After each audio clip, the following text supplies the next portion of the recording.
Buenos días, amado hermano, amada hermana de la primera iglesia bautista, usted que por primera vez nos escucha o sintoniza, o a quien por primera vez se le envía este enlace, bienvenido. Esta mañana de domingo queremos hacer iglesia, queremos compartir en medio de esta pandemia la palabra de Dios y por eso me dispongo hoy a compartir con ustedes. Así que gracias por estar aquí con nosotros.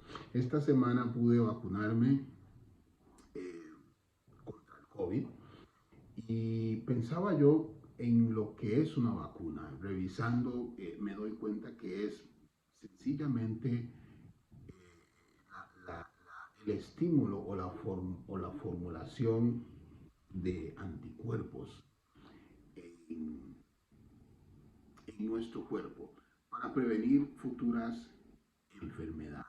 Eh, y sabemos que las vacunas, pues a lo largo de los años han sido de mucho beneficio para la salud, pero pensaba yo que no hay mejor vacuna para el ser humano que la palabra de Dios. Eh, no hay mejor forma en la cual nosotros podamos ser inyectados, llenos de la presencia de Dios, que por medio de su palabra. Y Jesucristo le dijo a sus discípulos que ellos estaban limpios por por la palabra que Él les había hablado. Entonces, la sana doctrina en las iglesias, sin ninguna duda, es la mejor vacuna que podemos tener nosotros para poder mantenernos firmes en la fe y caminar eh, en esta vida conforme a la voluntad de nuestro Dios. Pablo en sus epístolas, y una de ellas es de la cual vamos a hablar hoy, siempre confió en que instruyendo, exponiendo la sana doctrina a las iglesias era la mejor manera de alimentar y de motivar al cristiano para una vida santa. En otras palabras, inmunizarlo. Y eso es lo que queremos hacer el día de hoy. Eh, Nuestra lectura está en Tito 3, versículos 1 al 8. Leo con ustedes. Recuérdales que se sujeten a los gobernantes y autoridades, que obedezcan, que estén dispuestos a toda buena obra, que a nadie difamen, que no sean pendencieros, sino amables, mostrando toda mansedumbre para con todos los hombres. Porque nosotros también éramos en otro tiempo insensatos, rebeldes, extraviados, esclavos de concupiscencias y deleites diversos, viviendo en malicia y envidia, aborrecibles y aborreciéndonos unos a otros.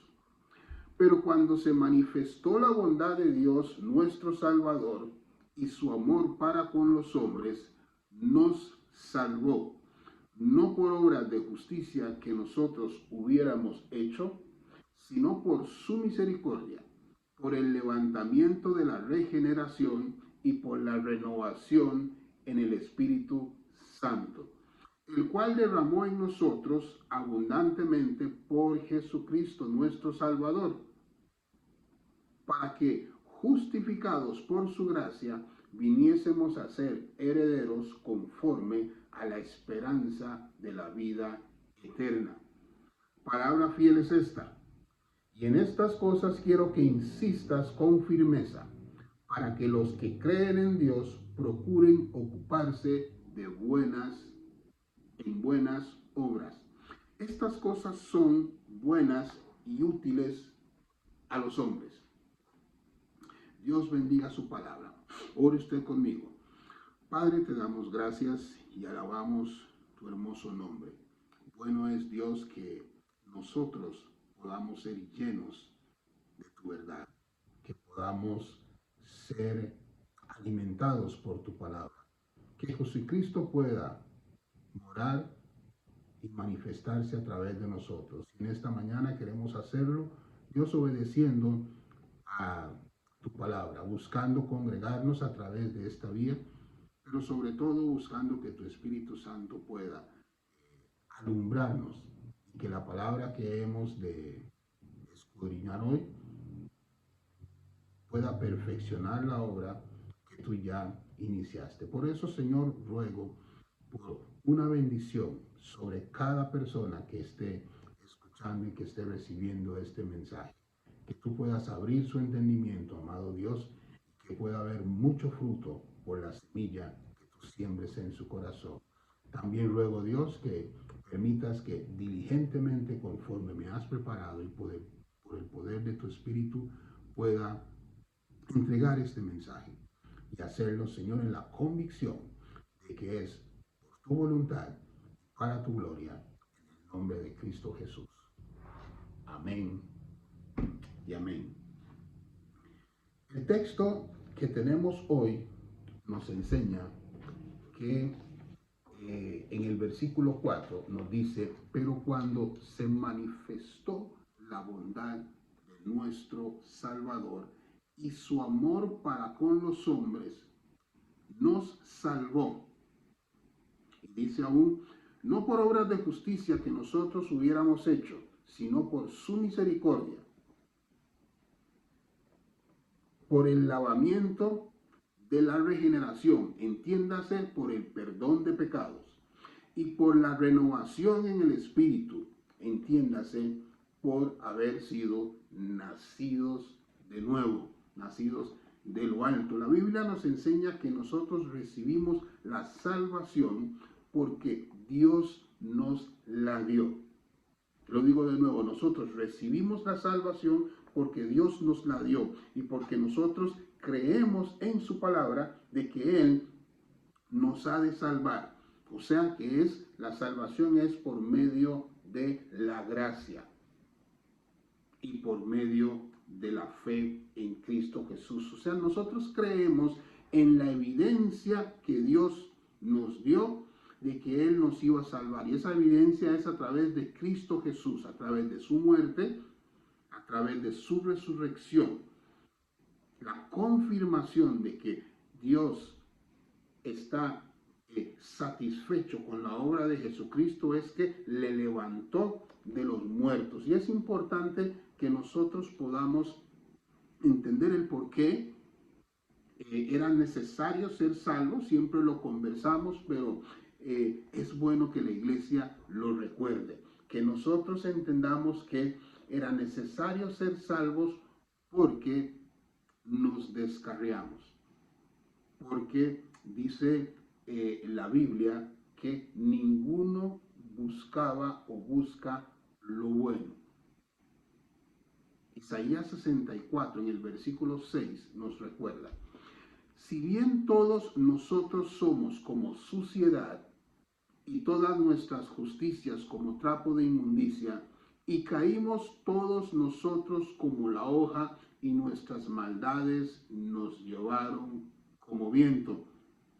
Entiéndase que lo que nosotros hacemos, las intenciones buenas, las obras buenas, todo lo que creemos que pudiera justificarnos o calificarnos como buenos, todas esas cosas al final son calificadas delante de Dios como inmundicia, número uno. Y que nosotros caímos como hojas del árbol que es Dios, como hojas, y llevadas por nuestras maldades como el viento. Entonces, por supuesto que necesitábamos ser salvos, necesitábamos que alguien nos reconciliara con Dios. Y otra pregunta es, ¿salvos de qué? Yo a la hora de tener conversaciones con muchas personas sobre el Evangelio, de repente sale el que tienen la necesidad de ser salvos, pero la pregunta es, ¿salvos de qué? Y hay dos puntos con los que quiero calificar eso. Lo primero es, salvos de la condenación eterna, lo que muchos llaman la ira de Dios, que no se quiere predicar en algunas iglesias o se tiene temor de hablar de él, pero la Biblia claramente nos dice que Dios tiene sujeto a condenación a todos aquellos que no han cumplido su ley. Y en el mismo versículo 7 se nos habla de la vida eterna. En ese versículo se nos dice que para que viniésemos a ser herederos conforme a la esperanza de la vida eterna. Si hay una vida eterna, o habiendo una vida eterna, también hay una vida de condenación. Así nos lo enseña la Biblia. Es un eterno sufrimiento. Imagínese el no dejar de existir sufriendo plenamente. Esa es la condenación de la cual habla la Biblia. Es peor que cualquier cosa apocalíptica que nosotros podamos pensar en la destrucción del mundo, del universo, porque al final, destrucción, cuando se piensa en destrucción, se piensa en que todo finaliza, pero cuando tú piensas en un sufrimiento eterno, no hay mente que pueda concebir eso. De verdad que no hay mente que lo pueda concebir, por lo cual nosotros somos salvos de esa condenación. Y también somos salvos de nuestra propia maldad. Somos salvos de ser esclavos de esa maldad. En el versículo 3 del texto estamos en Tito capítulo 3, versículos 1 al 8. En el 3 dice, porque nosotros también éramos en otro tiempo insensatos, rebeldes, extraviados, esclavos de concupiscencias y deleites diversos, viviendo en malicia y en envidia, aborrecibles y aborreciéndonos unos a otros. Esclavos, esclavos. Y cuando yo pienso en esclavos, pienso en uno que está atado, que no puede soltarse a sí mismo. Entonces, nosotros no solamente somos salvos de la condenación eterna, sino que en esta vida sobre la tierra somos también salvos, librados de la esclavitud del pecado, de la maldad. Es importante poder recordarlo. Dios en su infinita misericordia, sabiendo que nosotros estamos sujetos a condenación, decidió salvar a unos. Óigalo bien, en su misericordia Él decidió salvar a unos. De repente usted dice, bueno, pero ¿por qué no salvarlos a todos? Romanos 3, versículo 30, nos dice, porque Dios es uno, y Él justificará por la fe a los de la circuncisión y por medio de la fe a los de la incircuncisión. Entiéndase que Dios justificará tanto al que es judío como el que es no judío o gentil.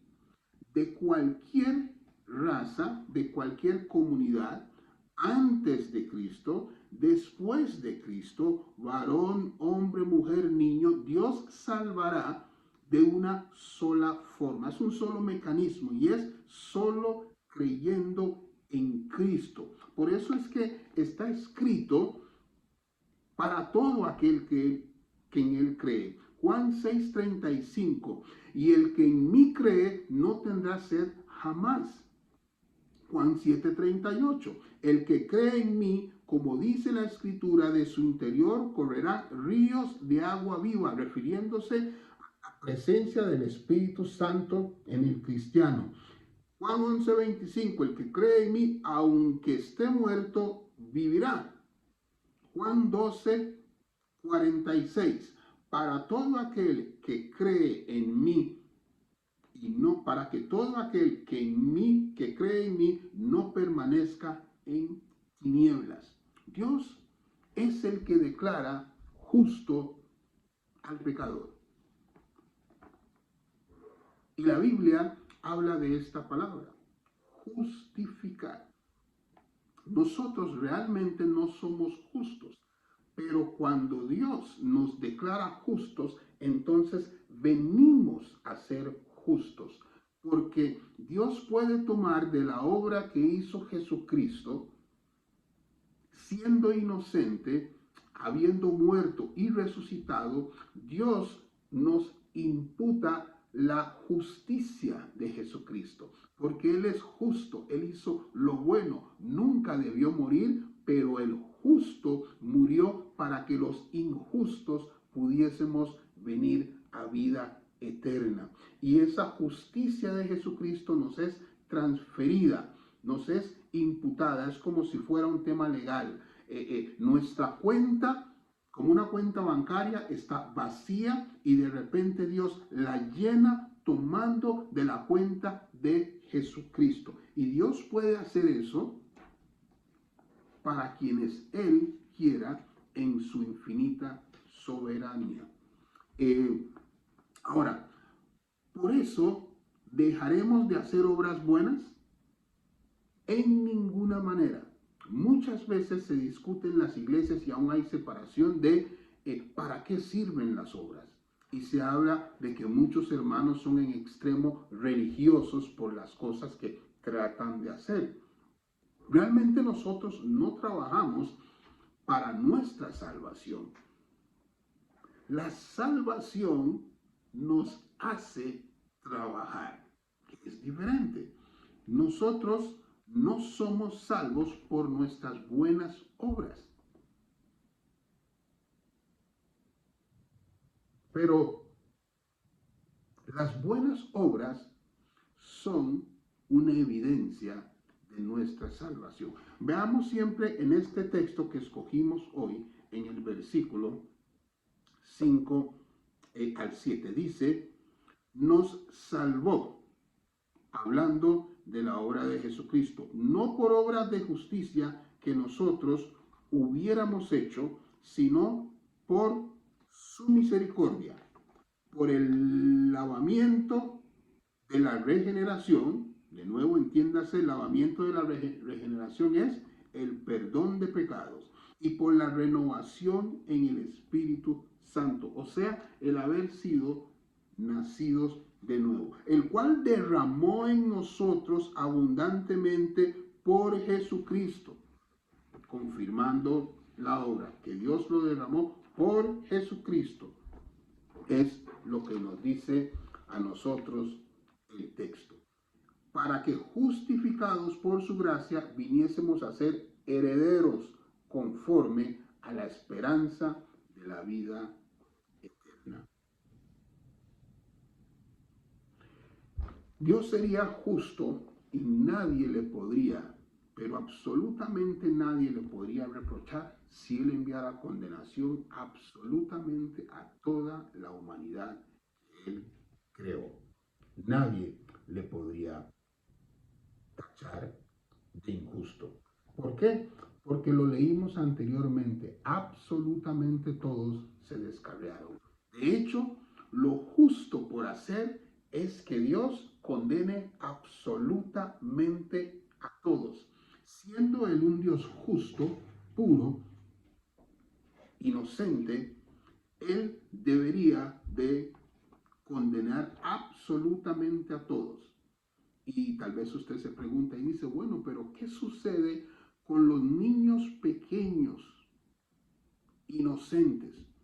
O con los hombres buenos o piadosos que hay por ahí. Lo primero es que niños hay pequeños, pero ninguno inocente.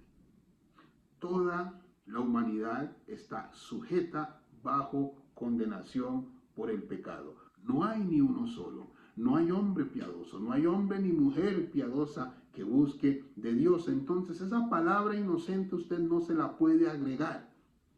¿Qué hay del niño que ni siquiera nació y que es inocente y que no hizo nada? No es inocente.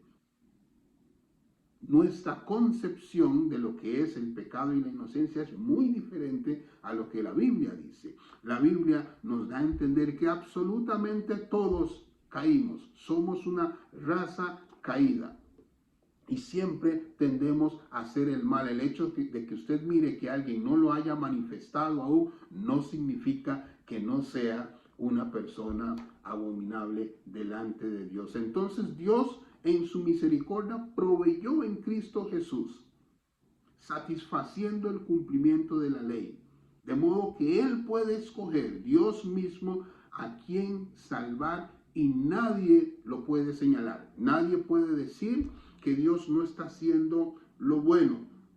Hay un texto en Mateo 20, 10, 16, que usted lo puede leer, que habla de los obreros de la viña. Y básicamente un padre de familia comienza a contratar obreros a lo largo del día. Inicia muy temprano contratando uno de ellos y por el día de trabajo le va a pagar un denario. Y a las horas contrata a otro grupo y también les dice, vayan a mi viña, trabajen y al final del día yo les voy a pagar lo justo. Y unas horas después se encuentra a otros y también les dice lo mismo, vayan a la viña, vayan y trabajen. ¿Qué están haciendo aquí? Ahí hay trabajo y yo les voy a pagar lo justo.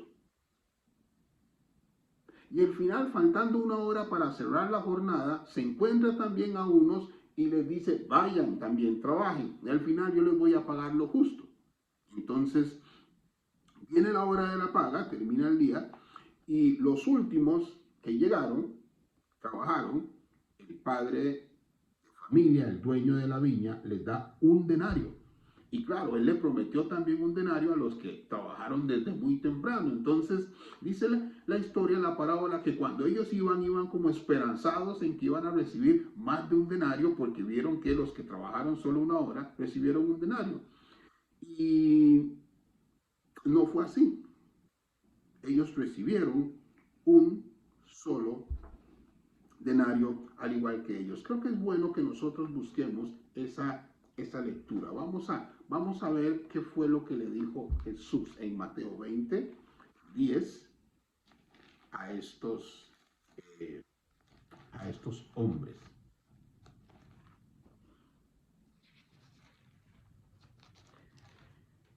Y dice, vamos a leer del versículo 10 al 16. Dice, y al recibirlo murmuraban contra el padre de familia.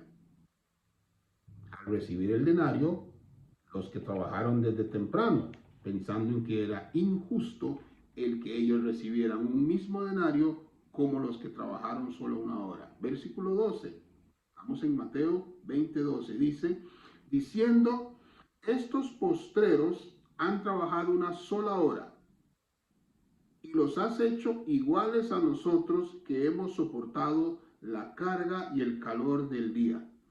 Él respondiendo, el padre de familia, el dueño de la viña, dijo a uno de ellos, amigo, no te hago agravio, o sea, no te estoy haciendo mal.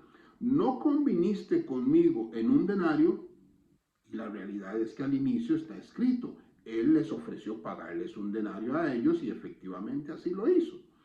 En el versículo 14, el padre de familia dice, toma lo que es tuyo y vete, pero quiero dar a este postrero como a ti. En otras palabras, nosotros diríamos, él quiere darle un denario también a los que solo trabajaron una hora. La viña es de él, el dinero es de él y él lo puede hacer. Y no le está haciendo mal a los otros porque lo que convino con los otros fue darles un denario. Versículo 15, ¿no me es lícito hacer lo que quiero con lo mío? ¿O tienes tú envidia porque yo soy bueno? Vean cómo el texto está atribuyendo a una bondad el darle algo que no se merecen aquellos que no trabajaron por él. Así dice, los primeros serán los postreros y los postreros primeros, porque muchos son llamados y pocos escogidos. Y este texto tiene que ver con salvación. Y tiene que ver con lo que estamos hablando, con la soberanía de Dios de escoger, de decir quién finalmente recibirá la salvación. Dios puede sujetar a todos, pero en su misericordia, habiendo abierto la oportunidad mediante Cristo Jesús, Dios escoge a quienes Él quiera. Él hizo la obra, ¿verdad? Y esa obra nosotros la podemos recordar en Efesios 2, capítulo 10. Dice, porque somos hechura suya, creados en Cristo Jesús para buenas obras, las cuales Dios preparó de antemano para que anduviésemos en ellas. No solamente Él hizo la obra maestra por medio de Jesucristo, sino que la continúa haciendo en nosotros. Dice, creados en Cristo Jesús para buenas obras, las cuales Dios preparó de antemano para que anduviéramos en ellas. La salvación tiene que ver con buenas obras, con la manifestación del carácter de Dios. La Nueva Traducción Viviente nos dice estas mismas palabras, pues es Dios quien nos ha hecho. Él nos ha creado en Cristo Jesús para que hagamos buenas obras, siguiendo el camino que Él había preparado de antemano. El camino de la salvación es un camino de buenas obras. Luego de ser nacidos de nuevo, Dios sigue obrando por medio de su Espíritu en mi vida y en la suya. Es una mezcla divino-humana en donde Dios hace y nosotros también hacemos. Tenemos voluntad para decidir, para escoger muchas cosas, pero a la misma vez somos guiados por el Espíritu de Dios. Usted de repente dice, bueno, pero entonces ¿soy yo o soy Dios? Eres tú y es también Dios. El hombre quiere separar las cosas y entender la mente de Dios. Nosotros podemos recibir la revelación de Dios, pero no somos Dios.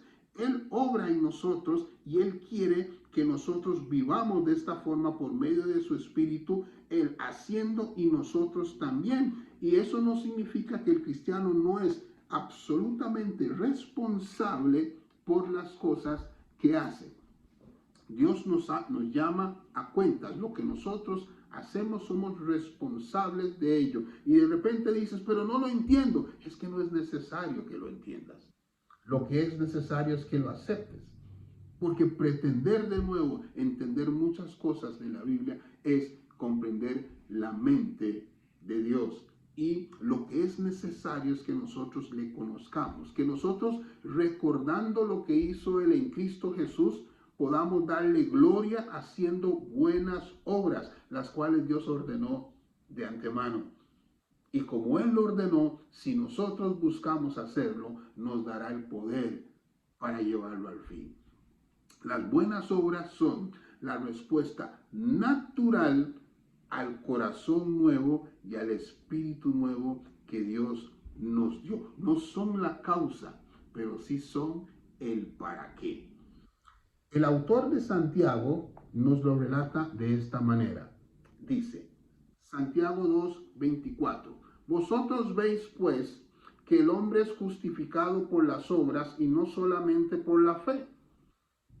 Asimismo también Rahab la ramera no fue justificada por obras cuando recibió a los mensajeros y los envió por otro camino.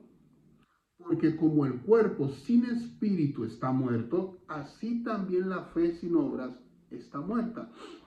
Y es interesante porque muchas veces cuando se lee este texto pareciera que Santiago está contradiciendo a Pablo y al resto de lo que el Nuevo Testamento nos enseña. Y puede en algún momento aparentarlo, pero si nosotros miramos con un poco más de detalle, Santiago está respondiendo una pregunta que él hace al inicio de este texto. En el versículo 14, Santiago 2:14, él dice y pregunta, hermanos míos, ¿qué aprovechará si alguno dice que tiene fe y no tiene obras? ¿Podrá la fe salvarle? Esa es la pregunta que él está respondiendo y el contexto. Santiago no está explicando la obra divina y la forma en la cual el hombre es salvo delante de Dios o de cara a Dios, sino que Santiago está atendiendo el tema de que muchas personas, muchos hombres pueden decir, yo creo, yo soy, pero las evidencias de su salvación son nulas. Y él, con toda la autoridad del apostolado, dice: ¿de qué aprovechará si alguno dice que tiene fe y no tiene obras? ¿Podrá la fe salvarle? En otras palabras, ¿será salvo de verdad? ¿Podrá podrá la fe que dice tener justificarle delante de los hombres? ¿Le creeremos lo que dice cuando nosotros vemos que lo que hace es totalmente diferente? La manera en que un hombre justifica su salvación delante de hombres es por medio de sus obras. Nosotros no podemos ver el corazón de los hombres ni de las mujeres. Solamente podemos mirar sus obras. Recibimos su confesión y miramos sus obras. Nadie te creerá y no glorificarás a Dios en ninguna manera diciendo: yo soy hijo de Dios, pero tus obras son del diablo. Recuerdan que Jesús tuvo mucho de esto que hablar con los fariseos. Ellos le anunciaban a Jesús que eran hijos de Dios, que creían en Dios, que creían en Jehová. Sin embargo, Jesús los confrontaba siempre, al punto de decirles: ustedes no son hijos de Dios, ustedes son hijos del diablo, porque las obras que hacen son del diablo. Las obras que hacen anulan lo que ustedes dicen. Entonces, vean qué interesante lo que Jesús está diciendo. Su confesión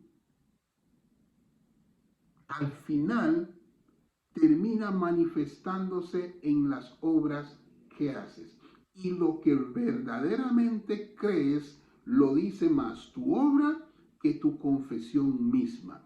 Vean qué interesante y qué profundo esto, porque nos pone muchos a pensar de lo que vemos hoy en día, que muchas personas también dicen: sí, yo creo en Jesucristo, yo creo en Dios, pero al final, con el pasar del tiempo, tú puedes ver su vida y evidentemente no quieren nada con Jesucristo, ni siquiera quieren ser identificados con Él.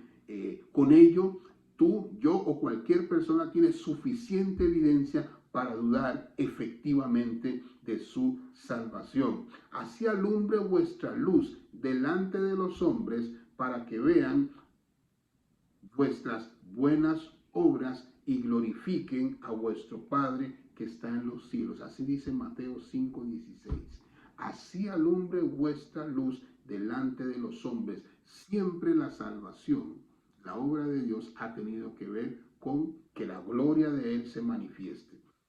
Las obras de Cristo Jesús sean vistas aquí sobre la tierra, y por supuesto que en el siglo venidero, lo que es la vida eterna. Estas obras son y deben ser la consecuencia necesaria de la salvación. Y el autor, en el libro de Tito, nos exhorta, y quiero finalizar en esta parte diciendo que él nos hace un llamado a procurar ocuparnos en buenas obras. Versículo 8 nos dice: palabra fiel es esta, y en estas cosas quiero que insistas. No solo que insistas, sino que insistas con firmeza, para que los que creen en Dios procuren ocuparse en buenas obras. Estas cosas son buenas y útiles a los hombres. Pablo quiere que Tito, a diferencia de otros, predique la palabra fiel, predique el evangelio, predíqueles que se ocupen de buenas obras. Yo me imagino a él diciéndole: ¿y de qué le vas a hablar los días jueves? Predícales que hagan buenas obras. Mira, y los domingos predícales también que hablen de buenas obras. Y por en medio de los chats y de los estudios bíblicos y de discipulado, predícales, háblales de hacer buenas obras, háblales de las obras de Cristo Jesús, para que sean llenos y se impregnen de ello y así también lo hagan. Aún más, Él insiste que lo haga con firmeza. Insiste y con firmeza para que los cristianos procuren ocuparse en buenas obras. Filipenses 2:12 nos recuerda: por tanto, amados míos, como siempre habéis obedecido, no como en mi presencia solamente, sino mucho más ahora en mi ausencia. Y oigan lo siguiente: ocupaos en vuestra salvación con temor y temblor. Un pasaje que confunde mucho, porque al decir ocupados en vuestra salvación con temor y temblor, muchos dicen, bueno, pero si yo me tengo que ocupar de mi salvación, entonces, ¿qué fue lo que hizo Jesucristo? Y Pablo lo que está hablando es de que tú te ocupes de florecer tu salvación. Ya que la has recibido, protégela, ocúpala, aliméntala, busca orar, busca el congregarte para que tú puedas crecer, porque estamos en un camino, aún no hemos sido redimidos completamente, no tenemos un cuerpo nuevo aún, estamos en un proceso. Por lo tanto, somos bombardeados con tentaciones y con la intención o la tendencia de hacer el mal. Por eso es necesario ocuparse de nuestra salvación, protegernos alrededor de la palabra de Dios y del Evangelio. Si yo pudiera parafrasear, es como que Él les dijera que se entretengan haciendo el bien mientras regresa Jesucristo. Que se entretengan haciendo buenas obras mientras regresa Jesucristo, para que desplieguen la gloria de Jesucristo. El texto nos habla de dos grupos de obras específicamente. Vean en el versículo 2 donde dice que a nadie difamen, que no hablen mal de nadie, ni dentro de la iglesia ni fuera, que no sean pendencieros, o sea, que no sean pleiteros, sino amables, mostrando toda mansedumbre como lo hizo Jesús, toda mansedumbre. Algunos de nosotros somos demasiado respondones y pleiteros, y Él dice toda mansedumbre para con todos los hombres. Y no es justificación decir, es que sí, yo soy manso, pero no soy menso. Por supuesto que el Señor nos llama a ser sabios, pero no es para que pongamos eso por encima de el responder mal con mal. Versículo 3 dice, porque nosotros también éramos en otro tiempo insensatos, rebeldes, extraviados, ojo aquí, esclavos de concupiscencias y deleites diversos, viviendo en malicia y en envidia, aborrecibles, aborreciéndonos unos a los otros. Cuando se habla de buenas obras, uno espera que de lo que se habla es, por ejemplo, como el buen samaritano, o de ayudar a los humildes, de ayudar al enfermo, tal vez de sanidades, de milagros de ese tipo. Pero vean que de lo que aquí se está hablando, y eso se da a lo largo de las epístolas, de temas relacionales, temas que tienen que ver con las relaciones con nuestro prójimo, sea en la misma iglesia, nuestro trabajo o nuestras casas. Allí, en esas relaciones es donde nosotros siempre necesitamos estar buscando ser renovados y hacer las obras de nuestro Señor Jesucristo. Por eso Él hace el contraste de ese grupo, pero eso solamente es un pequeño grupo.